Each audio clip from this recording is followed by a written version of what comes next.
on that MVP ladder. Reveal it tomorrow. Oh. Ooh. Let's talk some Lakers Nuggets last night. Lakers losers of 6 of 7 coming in, plus no LeBron, so all eyes once again on Anthony Davis. And unlike all the other times, seemingly, AD finally stepping up. Hits the clutch jumper to put the Lakers up 4 in the final minute, then in the final 10 seconds, flexed a little defense and seals the win. He's 4'11". After the game, there it is. After the game, Anthony Davis, who went 25-7, with the funniest comment of the year, in my opinion, saying, quote, wait for it, guys, we're back. Nick, you share AD's confidence? One good game. Well, listen, I was the last remaining believer in the underdog, nobody believes in us Lakers. So I don't know if I can say I agree they're back, because I didn't think they ever left. But, man, even yesterday, the great Shannon Sharpe was concerned. And now a day later, the Lakers played the team they're most likely to face in the first round of the playoffs with the prohibitive favorite to win league MVP, Nikola Jokic. The Lakers are without Dennis Schroeder, and they're without one other guy. It should be important come the playoffs. Oh, yeah, LeBron James, and they beat him. And they beat him because, if we're being honest, the demise of Anthony Davis has been greatly exaggerated. Anthony Davis has played 8 full seasons in the NBA.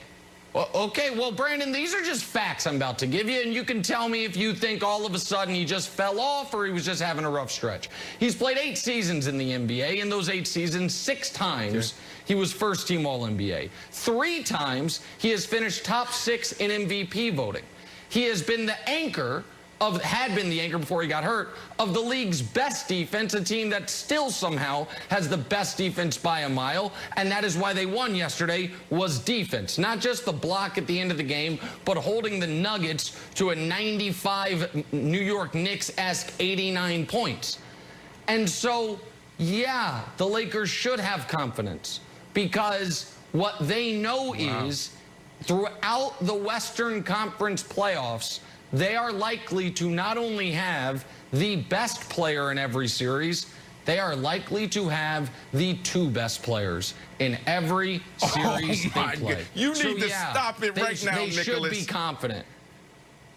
Tell me, Nicholas James, is this the small little window that you was waiting for? This team been struggling the last 7, 8 games. Come on, bro. They have. But they didn't last night. They won last night. So what I heard you say was Anthony Davis, you went back. He's been in the NBA for 8 years, and you talked about 6 years this, 3 years doing that. So you're saying he's just having a bad stretch? Is that what you're saying? Yeah, that the shortened off season, maybe a little championship hangover, dealing with the Achilles, then getting hurt, that he hadn't been his full-fledged self. Yeah, that's what I think. I don't think he just got bad all of a sudden. We've been training professional athletes, all sports, since 2012. Right now, we have around 50 pro athletes training here at our facility. One of the things I always say to these guys and girls is, listen, you can have a bad game.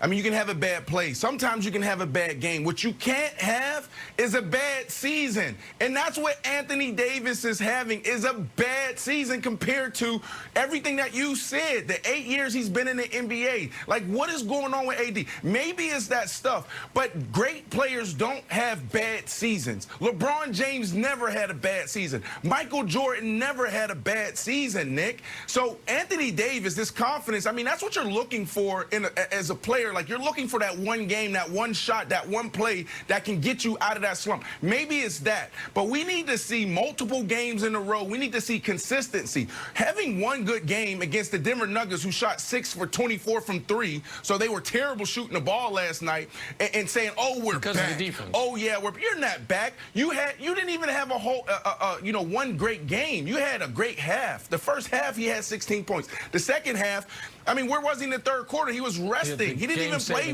much of the third quarter. Against Campazzo? Campazzo's 4'11". Well, of course, you would have blocked his shot. Brandon, your play was out there. He made some big plays. He made some big plays. He made some big plays in that. I just want to say this, Nick, runs on before I pass it to you. I just want to see multiple games. I want to see consistency before we say we're back. That's all I want to see. Okay, that's fine, but there's only they didn't play a doubleheader yesterday, so we can only talk about the one game they played. I understand that you're going to remain skeptical. I get it. But the idea, you're right, great players don't have all of a sudden awful years. But Anthony Davis, before his injury, was averaging 23 points per game, which, for the record, is the exact amount of points Joel Embiid averaged last year.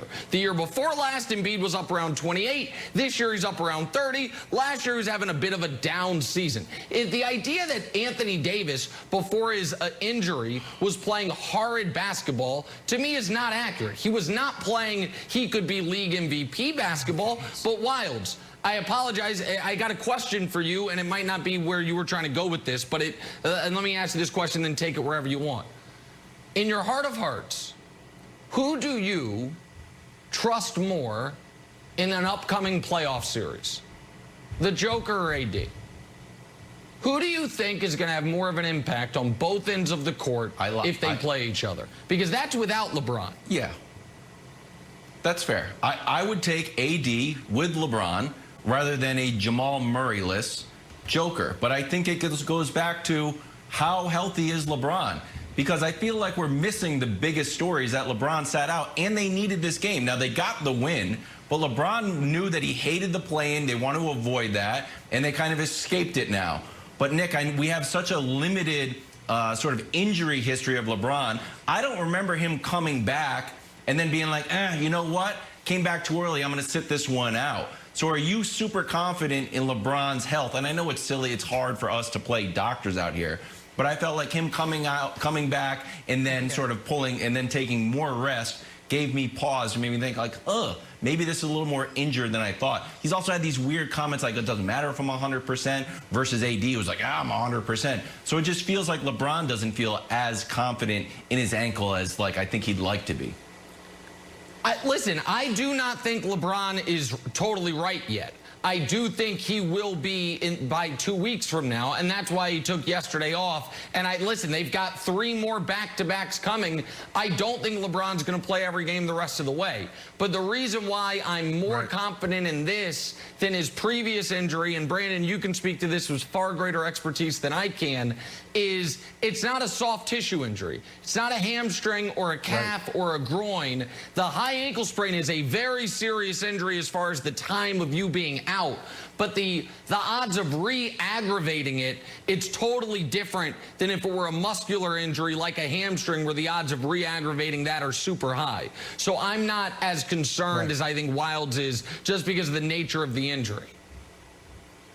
Yeah, no, LeBron will be fine, and it'll take a couple more weeks for him to hit his stride again. As a player, you're trying to hit that mid-season stride where you feel good. LeBron was in that groove before he went down, and he'll find that again. LeBron James is one of those guys that's getting the mental reps. We saw the highlights a couple weeks ago where it was a TV timeout and LeBron James was out there getting those mental reps. Like, that's what you do as a player. It's like you got to find a way when you're not 100%, or if you're not on the court, you got to find a way to stay involved. But Nick, just really quickly, man, this isn't about LeBron James. I just want to push back real quickly on you on this AD, because it's all about AD. The reason why they won it last year is because AD played phenomenal in the bubble. And you're talking about, well, AD's game, it's the same. He wasn't playing bad. So explain these numbers to me, because in the bubble, their playoff run, and we talked about this last week, we're talking about 57%, 38%, and 83%. So that's the field, that's the three, and also from free throw. This year, and this was last week, we talked about this through 26 games. 51%. So you dropped from 57 to 51, dropped from 38 from 3 to 26. And this is the big tell right here. This is how you know a guy's in a slump. Because free throws, you should go out there, if you're 80% free throw shooter, that's what that should be there for the rest of your life. 83% to 71% this year. Something's going on with AD, Nick. You can't explain those numbers. Yeah, he was in a slump. I can. He was in a slump. It's simple. But guys go in slumps. I don't think he's going to stay in the slump for the rest of the season or the rest of his career. That's it. It's as simple as that. We'll see. I think he'll be fine. I think he has enough body of work from Kentucky until this season Except for you just said they won the championship because he was great. So I don't think playoff AD is a slur because you just told me they won the title because he was great. We got to figure out something for the slump. Of bad free throw and three-point shooting a slump are is going to 3 kill him. games. But we'll see. We'll see. We'll see. All right. Okay. Well, among random things that I'm in on, the free throw, I'm with you on that one. Time for Nick to hand out some NBA medals. Julius Randle was hot last night.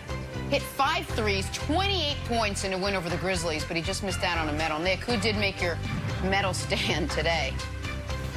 Julius Randle just missed out, but he couldn't get the bronze over. Oh, my God. Is that Hakeem Work in the national championship game? No, it's Anthony Davis with a game-saving block on Campazzo, America's favorite Italian-American NBA player. AD, 25-7 and 3 blocks, gets a bronze. Steph gets the silver, 41-8, damn near at a 20-point first quarter as the Warriors finally, in one of these really big games for them, step up and dominate an opponent. The Pelicans, meanwhile, are walking dead.